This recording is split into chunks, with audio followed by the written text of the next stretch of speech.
Hello everyone. Welcome to 24 Academy. Let's learn vocabulary and general knowledge from today's Hindu newspaper. Okay, let's see our first headline. Russia assures steady oil and LNG supply to India. Assure. What is the meaning of assure?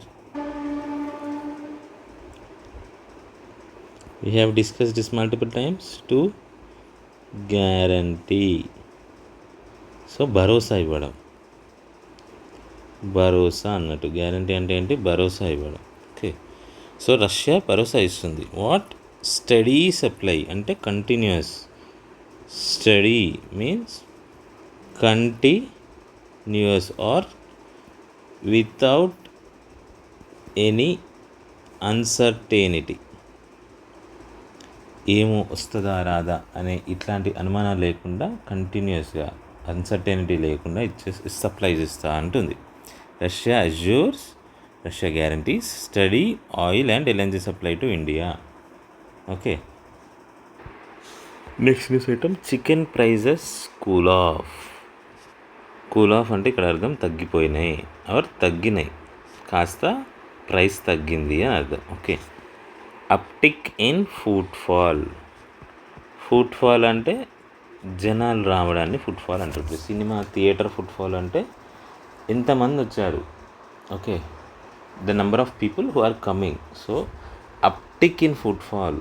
Uptick means increase అయింది. Footfall జనాలు ఎక్కువ మంది chicken షాప్స్కి visit అవుతున్నారు అని. At outlets. Outlet is means shop. అవుట్లెట్ని professional లాంగ్వేజ్లో షాప్ని అవుట్లెట్ అంటారు. ఓకే, సో ఫుట్ఫాల్ పెరిగింది. ఫుట్ఫాల్ అంటే జనాల తాకిడి. అప్టిక్ పెరిగింది ఇక్కడ అవుట్లెట్స్ షాప్స్లో. అండ్ ఇంకేం జరిగింది? Chicken prices cool off. Cool off అంటే కాస్త చల్లబడ్డాయి. చల్లబడ్డాయి ఇన్ ద సెన్స్ ఇయర్ తగ్గింది. ఎన్ని రోజులు ఎక్కువ ఉండే కదా, ఇప్పుడు కాస్త కంట్రోల్కి వచ్చింది అని చెప్తున్నారు. Next news item. Rao accuses CM of betraying tribals. Yesterday we have learned what is the meaning of betrayal. Betrayal అంటే ఏమని చదువుకున్నాం నిన్న? What did we say? మోసం చేయడం. ఓకే, సో ట్రైబల్స్ని సీఎం మోసం చేశాడు. బిట్రేయింగ్. బిట్రేయల్ అంటే noun, betraying is verb. Okay, ing form. Betray plus ING. Betrayal అంటే noun form. Okay, so betrayal అంటే ఏమిటి? మోసం చేయడం. To cheat. ట్రైబల్స్ని చీట్ చేశారని హరీష్ రావు అంటున్నారని this news item is saying. Next let's come to the editorial. Kerala's development decade. Okay, అంటే last 10 yearsలో కేరళలో డెవలప్మెంట్ జరిగింది అని ఇతను కేరళ స్టేట్ ప్లానింగ్ బోర్డు యొక్క వైస్ చైర్పర్సన్ అంటున్నారు. ఓకే, ఏం చెప్తున్నారు? The decade from 2016 to 2026 has been a period of rapid. What is the meaning of rapid? Very fast. So rapid growth అంటే fast growth, rapid development, fast development. Okay, so period of rapid and unprecedented. Unprecedented అంటే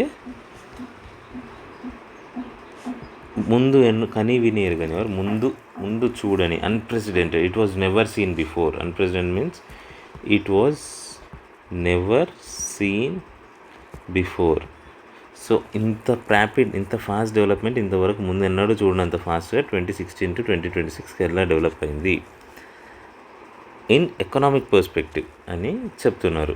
who? The vice chairperson of Kerala planning state planning board. Okay, the changes have been achieved. ఈ changes despite we have discussed multiple times. Despite అనే పదం ఎప్పుడు వాడతారు? Despite in spite తేడా ఏంటి? ఒకటి జరుగుతున్నప్పటికీ ఇంకొకటి జరిగితే డిస్పైట్, ఒకటి జరిగే బదులు ఇంకొకటి జరిగితే in spite. Okay, despite financial constraints అంటే ఫైనాన్షియల్ కన్స్ట్రెంట్స్, ఫైనాన్షియల్లీ కొంచెం టైట్ పరిస్థితి ఉన్నప్పటికీ కూడా ఫైనాన్షియల్ కన్స్ట్రెంట్ ఇంపోజ్ అంటే వీళ్ళ మీద సెంట్రల్ గవర్నమెంట్ ఫైనాన్షియల్ కన్స్ట్రెంట్స్కి గురి చేసింది అన్నట్టు ఇక్కడ. In Telugu if you have to refer, it could be like విధించడం. ఓకే, శిక్ష విధించాడు, ఇంపోజ్ పనిష్మెంట్. ఇంపోజ్ టారిఫ్ అంటే టారిఫ్స్ని విధించారు. ఓకే, విధించడం, who has the authority to impose అంటే ఒక పవర్ఫుల్ పొజిషన్లో ఉన్న వాళ్ళు ఇంపోజ్ చేయగలుగుతారు కదా. So using power if something is made accepted, అప్పుడు ఇంపోజ్ అనే పదం వాడతారు. అంటే పవర్ని వాడి ఏదైనా ఒక రూల్ కానీ, శిక్ష కానీ, ఒక పనిష్మెంట్ కానీ ఇచ్చినప్పుడు ఇంపోజ్. సో ఇక్కడ ఏమంటున్నారు, these changes have been achieved. ఏంటి, ఈ ఎకనామిక్ ఎన్నడూ చూడని fast growth in economic development. ఇక్కడ these changes have been achieved, ఈ యొక్క గ్రోత్ని despite financial constraints imposed on state by the union government financially tight చేయడానికి కొన్ని కన్స్ట్రెంట్స్ విధించినప్పటికీ, అలా జరిగినప్పటికీ we have achieved good progress అని చెప్తున్నారు. ఇంకా ఎడ్యుకేషన్ అండ్ హెల్త్ మీద ఎలా ఉంది, సోషల్ జస్టిస్ ఎలా ఉంది, అవన్నీ he went on to explain more. ఇంకా ఏం చెప్తాను, despite a structurally discriminatory federal fiscal architecture. Discriminatory అంటే వివక్ష చూపించడం. ఓకే, సో డిస్క్రిమినేటింగ్ పీపుల్ అంటే వాళ్ళని వివక్ష చూపించడం ఒక రీజన్తో, based on some reason, colour, caste, religion or some any reason, పర్ఫార్మెన్స్తో వివక్ష, కావాలని వేరే వాళ్ళని సపరేట్ చేస్తూ వీళ్ళని తక్కువ చేసి చూడడం డిస్క్రిమినేటరీ మీన్స్ వివక్ష చూపడం. డిస్క్రిమినేటరీ మీన్స్ వివక్ష చూపడం. Okay, so central government discriminatory architecture అంటే ఫిస్కల్ ఆర్కిటెక్చర్లో సెంట్రల్ గవర్నమెంట్కి ఎక్కువ పవర్ తీసుకుంది 2016 GST వచ్చినప్పటి నుంచి. అప్పటి వరకు స్టేట్స్కి కొంచెం పవర్స్ ఉండే financially. So central government entire financial burden అంతా సెంట్రల్ గవర్నమెంట్ తీసేసుకుంది, పవర్ మొత్తం సెంట్రల్ గవర్నమెంట్ తీసేసుకొని మీకు కొన్ని కలెక్షన్స్ ఇస్తాం అంతే అని చెప్పింది. So which is discriminating against states కదా, సెంట్రల్ గవర్నమెంట్ స్టేట్స్కి అగేన్స్ట్ డిస్క్రిమినేట్ చేసింది. సో అలా చేసినప్పటికీ, డిస్పైట్ అలా ఉన్నప్పటికీ unprecedented human development gains and economic growth జరిగింది అని the author went on to say. Okay, next, fear of the foreign. The FCRA amendments are unfair in principle and procedure. Okay, what is FCRA first? FCRA అంటే foreign contributions regulation act. Okay, ఇది ఎందుకు use అవుతుంది? Because మన కంట్రీలో చాలా institutions ఉంటాయి, చాలా NGOs ఉంటాయి, సెల్ఫ్ హెల్ప్. మేము ఎవరి దగ్గర డబ్బులు తీసుకోకుండా వీఆర్ హియర్ టు హెల్ప్ అని. ఇప్పుడు రెడ్ క్రాస్ అని, బ్లడ్ బ్యాంక్స్ కోసం జస్ట్ వాళ్ళ గుడ్ విల్ తెచ్చుకోవడానికి ట్రై చేస్తూ ఉంటారు ఇన్స్టిట్యూట్స్ కానీ ఆర్ కొన్ని NGOs కానీ. There are lot of NGOs and institutes which says like they are serving the people. కొన్ని మిషనరీ స్కూల్స్ కానీ, if you see some missionary schools are some kind of schools, the facilities they provide, వాళ్ళు ఇచ్చే education high quality education ఉంటుంది, మంచి teachers ఉంటారు. Okay, అంత high quality ఉంటుంది, but the fees structure will be less. So వాళ్ళకి ఎక్కడి నుంచో డబ్బులు రావాలి కదా, if they are not collecting fees from here. అట్లనే చాలా అదర్ ఇన్స్టిట్యూట్స్, ఇప్పుడు రెడ్ క్రాస్ సొసైటీ, పెట్స్ కోసం ఒక సొసైటీ ఉంటుంది, blue cross or something.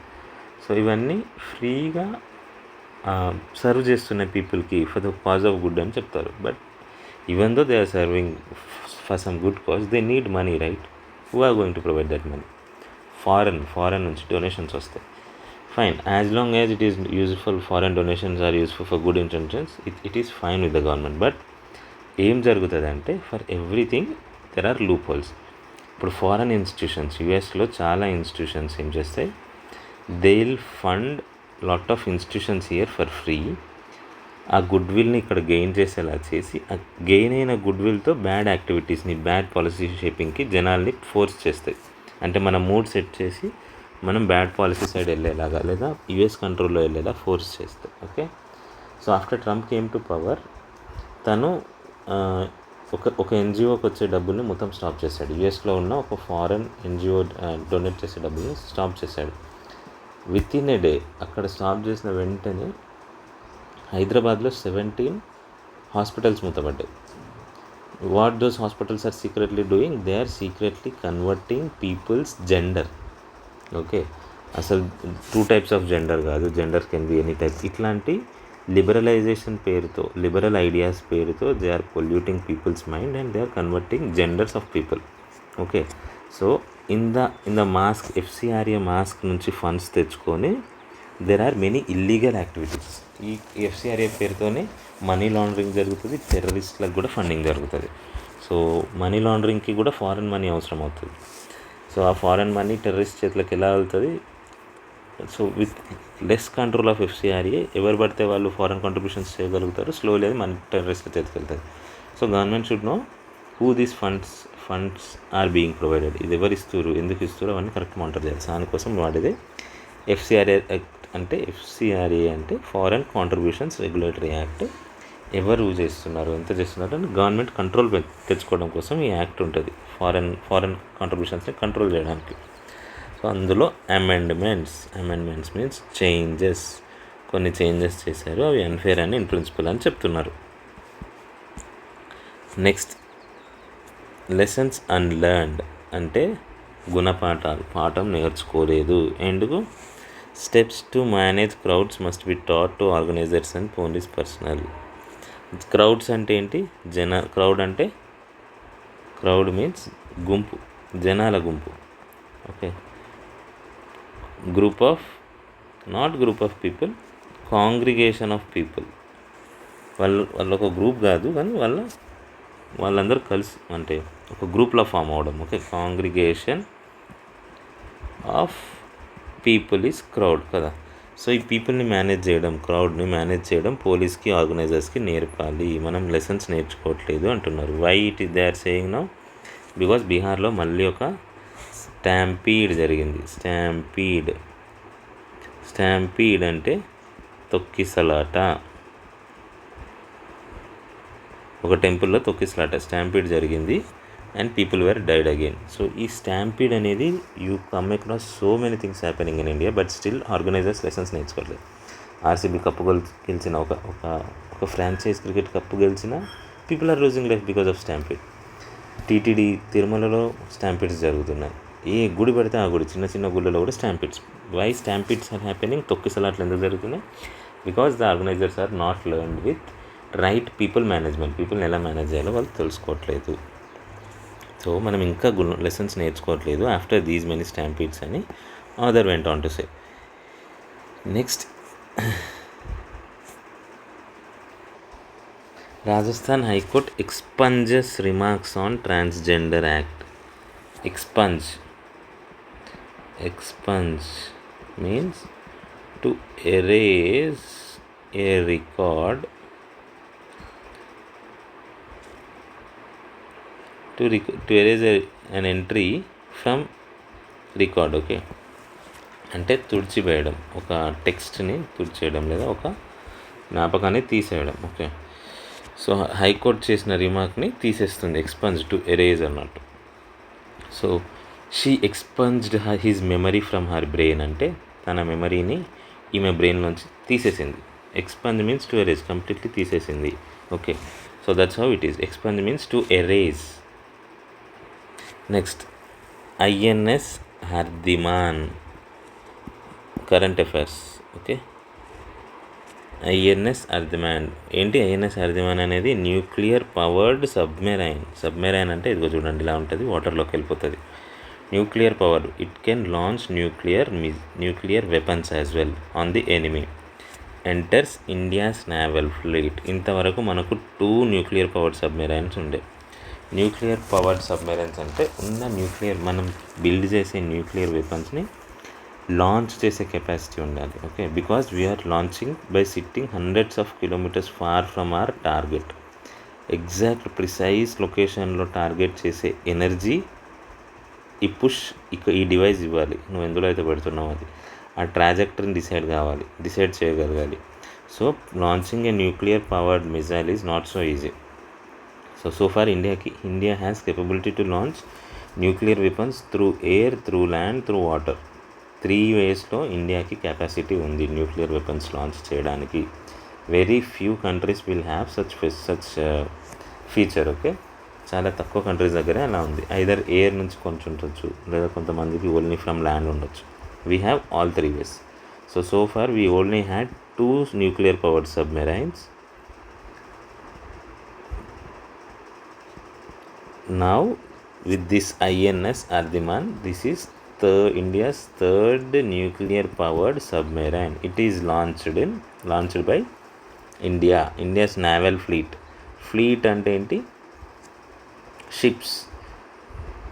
షిప్స్ని fleet అంటారు. ఐ మీన్ గ్రూప్ ఆఫ్ షిప్స్ని ఫ్లీట్ అంటారు. ఓకే, సో నావల్ మన ఇండియన్ నేవీకి సంబంధించిన వాళ్ళ యొక్క అన్ని షిప్స్, నేవీ కోసం ఉన్న ఫ్రిగేట్స్ కానీ, వెజల్స్ కానీ, నావల్ వెజల్స్ కానీ, లేదా ఆర్మీ కోసం వాడే ఏదైనా, సో అవన్నీ లాంచ్ ప్యాడ్స్ ఉంటాయి. ఇవన్నీ కలిపితే వాళ్ళ యొక్క fleet, a group of different kind of ships.